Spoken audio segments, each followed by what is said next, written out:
주기도문을 왜 매일 낭독해야 할까요? 당신은 오늘 기도하셨나요? 기도는 하고 싶은데 막상 무엇을 어떻게 말해야 할지 몰라 입술을 떼지 못하고 시간을 흘려보낸 적 아마 한두 번이 아니셨을 겁니다. 혹은 기도는 했지만 마음은 여전히 불안하고 기도를 마쳤음에도 속은 더 혼란스러웠던 날도 있으셨을 겁니다. 그럴 때 우리는 자연스레 이렇게 생각합니다. 이게 정말 하나님께 닿는 걸까? 내가 드린 이 말들이 정말 응답으로 돌아올 수 있을까? 하지만 예수님은 우리에게 주셨습니다. 단 한편의 완전한 기도, 바로 주기도문입니다. 우리는 이 기도를 너무 익숙하게 알고 있죠. 어릴 적부터 외워왔고 예배 끝마다 습관처럼 암송해왔습니다. 하지만 그 익숙함이 오히려 이 기도의 놀라운 능력을 잊게 만들었습니다. 주기도문은 단순한 형식의 기도문이 아닙니다. 이 주기도문을 매일 낭독하는 것만으로도 많은 이들의 삶이 조금씩 그러나 분명하게 달라지기 시작했습니다. 주기도문은 하나님의 호흡에 맞춰 살아가는 리듬을 회복시켜주는 기도입니다. 숨이 가쁠수록 더 깊이 들이마셔야 하듯 삶이 고단하고 마음이 흐트러질수록 이 기도를 매일 매 순간 들여다봐야 합니다. 오늘 우리가 함께 나눌 이야기는 바로 그 주기도문을 매일 낭독하며 실제로 벌어지는 기적 같은 변화들에 관한 것입니다. 그저 조용히 하루에 한 번 이 기도를 입술로 따라했을 뿐인데 그 반복 속에서 하나님은 놀라운 일을 행하셨습니다. 지금부터 하나씩 나눠보겠습니다. 당신도 이 기도를 따라 낭독하는 것만으로 얼마나 놀라운 영적 변화가 시작되는지 깊이 공감하게 되실 겁니다. 이 영상이 더 많은 분들에게 전해져 하나님의 말씀 안에서 위로와 평안을 누릴 수 있도록 좋아요를 한번 눌러주세요. 그 작은 손길 한 번으로 한 영혼을 하나님의 품으로 이끄는 통로가 될 수 있습니다. 그럼 시작하겠습니다. 첫 번째, 하루를 시작하는 불안이 사라지고 평안이 채워집니다.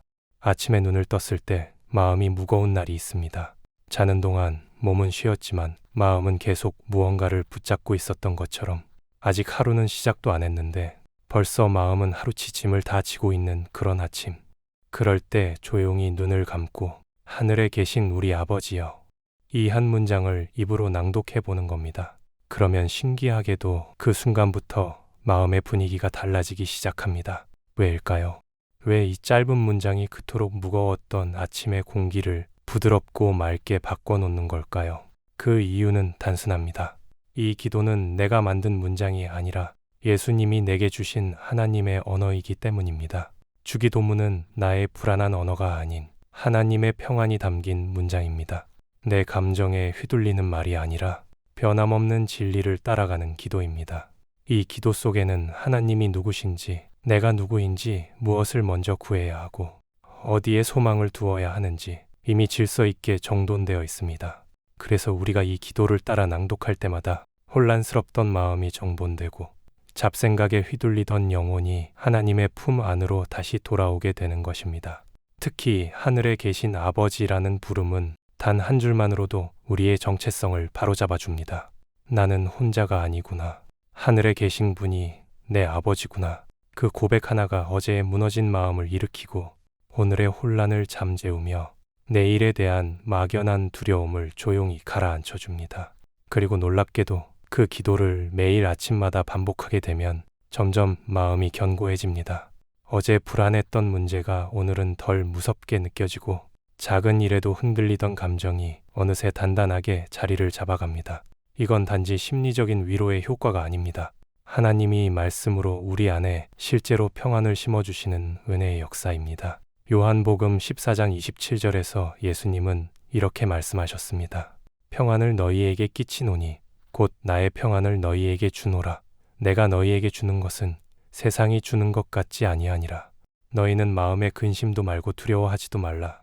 이 말씀 속의 평안은 세상의 평온함과는 다른 차원입니다. 내 상황이 바뀌지 않아도 내 마음이 먼저 조용해지는 기적. 그게 바로 하나님의 평안입니다. 아침마다 주기도문으로 하루를 여는 사람은 더 이상 어제의 불안에 발목 잡히지 않습니다. 오늘 하루를 하늘의 질서와 하나님의 이름으로 시작하는 사람은 이미 승리의 시작점에 서 있는 것입니다. 이렇게 주기도문은 우리의 시선을 땅에서 하늘로 들어 올려주며 마음의 혼란 대신 평안을 심어줍니다. 그런데 그 평안은 아침에만 필요한 것이 아닙니다. 오히려 많은 사람들이 가장 힘들어하는 순간은 하루를 마무리하는 밤일지도 모릅니다. 이제 그 밤에 벌어지는 또 다른 기적에 대해 이야기해 보겠습니다. 두 번째, 불면증과 염려가 줄어듭니다. 밤은 누구에게나 깊고 조용한 시간입니다. 하지만 그 고요함이 때로는 더 큰 부담이 되곤 합니다. 몸은 피곤한데도 생각은 쉬지 못하고 눈을 감아도 마음은 깨어 있습니다. 낮 동안 밀려났던 걱정들이 어둠과 함께 천천히 고개를 들고 올라옵니다. 내일 병원 진료 결과는 어떻게 나올까? 다음 달 카드값은 어떻게 감당하지? 우리 아이는 왜 저렇게 변했을까? 이렇게 하루의 끝자락에서 우리는 종종 불안이라는 어둠과 마주하게 됩니다. 그런데 그 어둠 한가운데서 조용히 주기도문을 따라 입술을 여는 사람에게 신기한 일이 벌어집니다. 오늘 우리에게 일용할 양식을 주시옵고.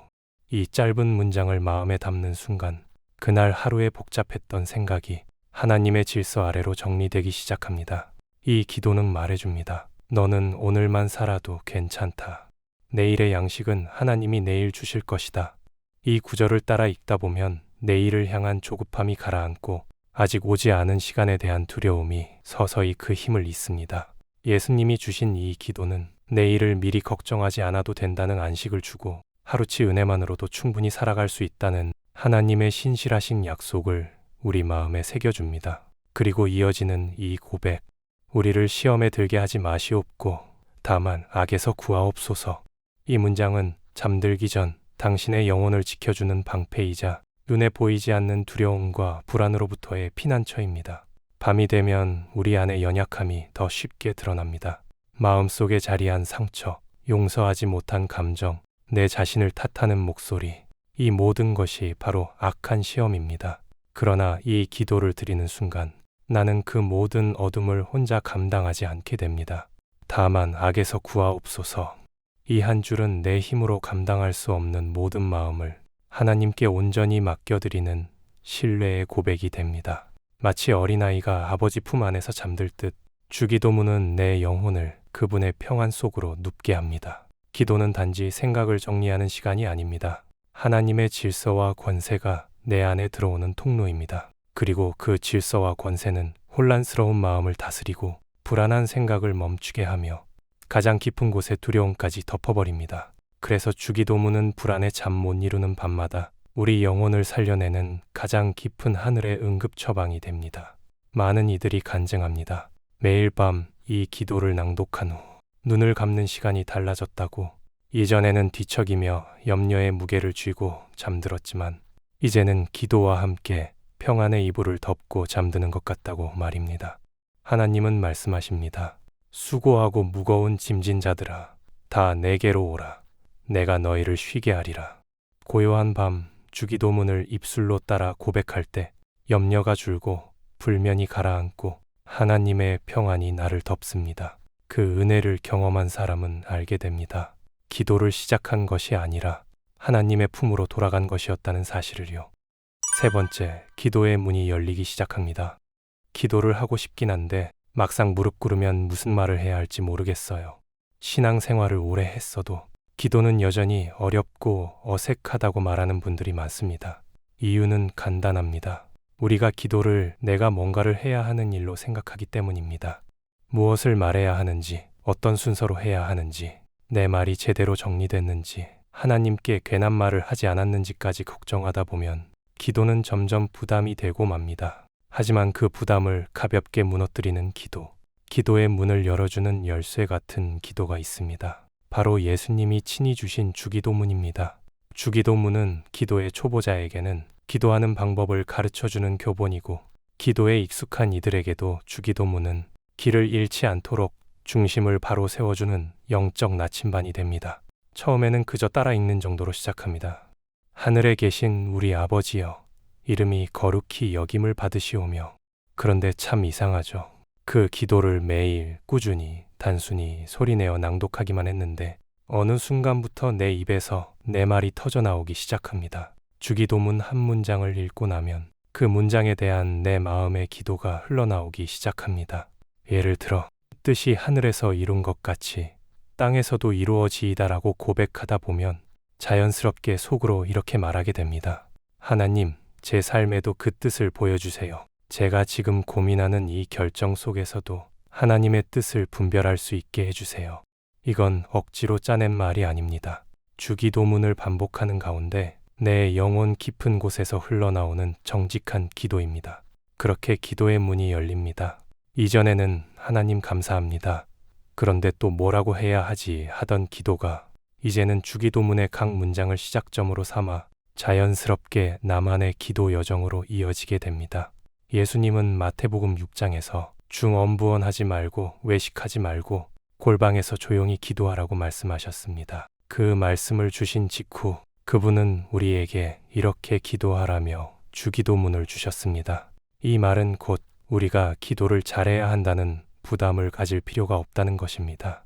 하나님은 우리가 완벽한 언어로 기도하기를 원하시지 않습니다. 그보다는 진심으로 날마다 정직하게 다가오기를 원하십니다. 그리고 그 진심의 기도는 주기도문을 입술로 반복하는 가운데 점점 더 풍성하게 피어납니다. 처음엔 기도가 어색해서 이 기도를 읊조렸지만 어느새 이 기도 하나로 인해 내 기도 전체의 흐름이 바뀌는 것입니다. 주기도문은 하나님과의 대화에 진입할 수 있는 문입니다. 그 문을 매일 열다 보면 기도는 더 이상 부담이 아니라 삶의 리듬이 되고 숨결이 됩니다. 그리고 놀랍게도 주기도문으로 기도의 문이 열리기 시작하면 어느새 나의 기도는 나만을 위한 간구를 넘어서 타인을 위한 중보, 하나님의 나라를 향한 열망, 세상을 향한 하나님의 시선에 동참하는 기도로 자라가기 시작합니다. 그 시작은 정말 단순했습니다. 하늘에 계신 우리 아버지여. 그 한 줄에서 모든 것이 열렸습니다. 기도의 문이 열리면 비로소 우리는 하나님과 가까워지고 그분의 음성과 마음을 더 분명하게 느낄 수 있게 됩니다. 그리고 그때 기도의 핵심에서 아주 중요한 변화 하나가 시작됩니다. 바로 내가 누구인가를 다시 깨닫는 것입니다. 기도를 통해 우리는 다시금 하나님이 우리를 자녀로 부르셨다는 그 가장 놀랍고 위대한 정체성을 받아들이게 됩니다. 네 번째, 영적 공격 앞에서 방어력이 생깁니다. 신앙생활을 하다 보면 설명하기 어려운 이상한 하루를 마주할 때가 있습니다. 별일도 아닌데 마음이 거슬리고 사람의 말 한마디에 상처가 깊게 박히고 잘 이어지던 일들이 갑자기 어긋나기 시작합니다. 그럴 때 우리는 말합니다. 오늘 하루 종일 뭔가 이상하네. 괜히 혼란스럽고 마음이 무거워. 하지만 그 모든 이상함 뒤에는 성경이 분명히 말하는 한 실체가 있습니다. 악한 자, 우리를 넘어뜨리기 위해 끊임없이 틈을 노리는 사탄의 시험입니다. 예수님은 제자들에게 기도를 가르치시면서 그 마지막 부분을 이렇게 마무리하셨습니다. 우리를 시험에 들게 하지 마시옵고 다만 악에서 구하옵소서. 이 구절은 그저 겸손한 자세의 표현이 아닙니다. 이것은 명백한 영적 전쟁의 선포이자 하나님의 보호 아래 들어가는 믿음의 선언입니다. 이 기도를 매일 반복하며 입술로 낭독한다는 것은 매일의 삶을 영적 전쟁터로 인식하고 그 전장 속에서 하나님께 나의 방어를 위탁하는 행위입니다. 기도 없는 사람은 생각보다 쉽게 무너집니다. 분명히 믿음이 있다고 생각했는데 상황이 조금만 흔들리면 짜증과 불평이 먼저 터져나오고 사람과 상황을 향한 분노가 하나님에 대한 불신으로 번져버리기 때문입니다. 그런데 주기도문을 매일 드리는 사람은 미리 선을 긋습니다.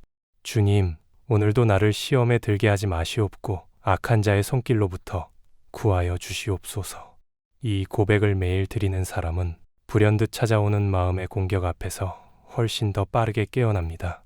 갑자기 솟구치는 화가 내 성격에서 비롯된 것이 아니라 악한 자의 공격일 수 있음을 분별하게 되고 누군가의 말 한마디에 상처받고 주저앉기보다는 그 배후에 있는 사탄의 계략을 간파하고 기도로 싸울 수 있는 영적 민감함이 생기게 됩니다. 바울도 에베소서 6장에서 이렇게 말했습니다. 우리의 씨름은 혈과 육에 대한 것이 아니요 정사와 권세와 이 어두움의 세상 주관자들과 하늘에 있는 악의 영들에게 대함이라. 이 싸움에서 이기기 위해 하나님은 우리에게 말씀과 기도라는 방패를 주셨고 그 기도의 집약체가 바로 주기도문입니다. 마귀는 빈틈을 노립니다. 피곤할 때, 외로울 때, 마음이 흔들릴 때, 기도를 놓쳤을 때, 그러나 매일 주기도문으로 하나님 앞에 마음을 세우는 사람은 그 틈을 허용하지 않습니다. 그는 자신의 감정을 다스릴 수 있게 되고 갑작스런 혼란 속에서도 하나님을 먼저 떠올릴 수 있게 되며 사람과 싸우는 것이 아니라 영적 싸움임을 분별할 수 있게 됩니다. 주기도문은 영적인 전신갑주 중에서도 가장 일상적인 갑옷입니다. 그 갑옷을 매일 입는 사람은 악한 자의 불화살이 날아올지라도 놀라지 않습니다. 왜냐하면 그는 이미 기도 속에서 싸움의 선포를 했고 하나님이 그 방패가 되어 주시리라는 확신 속에 하루를 살아가기 때문입니다.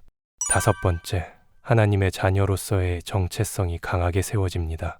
많은 사람이 예수님을 믿고 구원을 받았다고 고백하면서도 하나님의 자녀로서의 정체성을 분명하게 붙잡지 못한 채 살아갑니다. 겉으로는 신앙생활을 열심히 하는 듯 보이지만 속으로는 여전히 나는 부족하다, 나는 자격이 없다는 생각에 죄책감과 열등감, 그리고 세상의 시선에 끌려 흔들리곤 합니다. 주기도문은 우리를 그 흔들림에서 붙잡아 세워주는 정체성의 기도입니다. 예수님은 우리에게 하나님을 창조주나 주권자로만 부르라고 가르치지 않으셨습니다. 놀랍게도 아버지라고 부르라고 하셨습니다. 하늘과 땅을 지으신 전능자 앞에서 우리는 죄인이나 종이 아니라 사랑받는 자녀로 서도록 부름받은 것입니다. 이 부름은 거저 주어진 게 아닙니다. 예수 그리스도의 십자가 피값으로 우리가 하나님의 가족이 되는 은혜를 입은 것입니다. 그러니 우리가 주기도문을 입술로 고백할 때마다 그 고백은 단순한 종교 행위가 아니라 하나님과 나 사이의 관계를 새롭게 각인시키는 시간이 되는 것입니다. 세상은 끊임없이 우리를 다른 이름으로 부릅니다. 실패자, 죄인, 무능한 사람, 외로운 사람, 별 볼 일 없는 존재라고 말합니다. 하지만 우리가 하루의 시작과 끝에 하늘에 계신 우리 아버지여라고 부르짖을 때 그 목소리는 우리 내면을 다시 세우며 말해줍니다. 이 진리는 성경 곳곳에서 확인할 수 있습니다. 로마서 8장 15절은 이렇게 말합니다. 너희는 다시 무서워하는 종의 영을 받지 아니하였고 양자의 영을 받았으므로 아바 아버지라 부르짖느니라. 이 부르짖음은 그냥 기도가 아닙니다. 내가 누구인지, 누구의 것인지 다시 고백하는 영적 선언입니다. 그래서 주기도문을 반복해서 고백하다 보면 어느 순간 나도 모르게 하나님의 자녀답게 생각하게 됩니다. 하나님의 자녀답게 말하고 하나님의 자녀답게 행동하게 됩니다. 세상의 거짓된 정체성이 더 이상 나를 붙들지 못하게 됩니다. 불안이나 비교의식이 사라지고 내가 하나님의 사랑받는 자녀라는 사실이 내 영혼의 뿌리가 되어 흔들리지 않게 됩니다. 이것이 바로 주기도문이 매일매일 우리 영혼에 심어주는 가장 강력한 뿌리의 힘입니다. 말씀이 삶을 붙들고 기도가 정체성을 세우며 우리를 하나님 나라의 자녀로 온전히 자라나게 만드는 것입니다. 여러분은 지금까지 이 영상을 보면서 이런 생각을 하고 있을지도 모릅니다. 정말 매일 주기도문을 읽는 것만으로 그런 변화가 일어날 수 있을까? 그 짧은 기도 한 편이 내 인생에 무슨 영향을 줄 수 있을까? 정말 솔직한 질문입니다. 그리고 아주 좋은 질문입니다. 왜냐하면 하나님은 우리에게 복잡한 방법이 아니라 단순한 순종을 통해 역사하시기 때문입니다. 하나님의 능력은 길거나 멋진 말 속에 숨겨져 있는 것이 아니라 그분이 하라고 하신 것을 묵묵히 매일 해나가는 삶 속에서 서서히 드러납니다. 예수님은 제자들에게 이렇게 기도하라 하시며 주기도문을 주셨습니다. 그분은 이 기도가 반복되면 무의미해질 것이라 염려하지 않으셨습니다. 오히려 이 기도가 우리의 하루, 우리의 생각, 우리의 영혼을 정돈하는 기도가 되길 바라셨습니다. 그리고 오늘 우리가 나눈 이야기들은 그저 상상이나 이론이 아닙니다. 정말로 매일 주기도문을 낭독한 사람들에게 일어난 실제 변화들입니다. 아침마다 주기도문으로 하루를 시작하면 마음이 흔들리지 않는 평안이 찾아옵니다. 밤마다 주기도문을 따라 고백하며 잠들면 불면과 염려의 고리가 끊어지기 시작합니다. 기도가 어색하던 사람도 주기도문을 통해 하나님과의 대화의 문이 다시 열리게 됩니다. 무엇보다 이 기도는 당신이 누구인지를 매일 일깨워줍니다. 나는 하나님의 자녀다. 이 진리를 매일 입술로 고백하게 될 때 삶의 중심이 흔들리지 않게 됩니다. 여기까지 들으셨다면 이제 당신에게 드릴 수 있는 가장 중요한 조언은 하나입니다. 오늘부터 아무리 짧은 시간이라도 하루에 한 번 주기도문을 소리내어 낭독해보세요. 의식이 깨어있는 그 30초, 그 순간이 당신의 하루 전체를 바꾸는 문이 됩니다. 아직 변화가 느껴지지 않아도 괜찮습니다. 하루, 이틀, 사흘, 그 기도는 당신 안에서 말씀의 뿌리처럼 조용히 자라나고 어느 날 문득 깨닫게 될 것입니다. 내가 달라졌구나. 이전보다 덜 흔들리고 조금 더 하나님께 가까워졌구나. 그리고 그때 당신은 알게 될 겁니다. 하나님은 당신이 정성껏 써낸 편지보다 단순한 순종 한 줄을 더 기뻐하신다는 것. 주기도문은 작고 짧지만 그 속에 하나님 나라 전체가 담긴 기도입니다. 그 나라를 당신의 삶에 초대하는 방법, 그분의 뜻을 내 일상에 연결하는 길, 그리고 하나님과 매일 동행하는 가장 안전한 습관, 그게 바로 주기도문을 낭독하는 하루의 기적입니다. 오늘 밤 아니면 내일 아침 작은 목소리로 다시 시작해 보세요. 하늘에 계신 우리 아버지여. 그 한 줄에서 하나님의 기적은 다시 시작됩니다.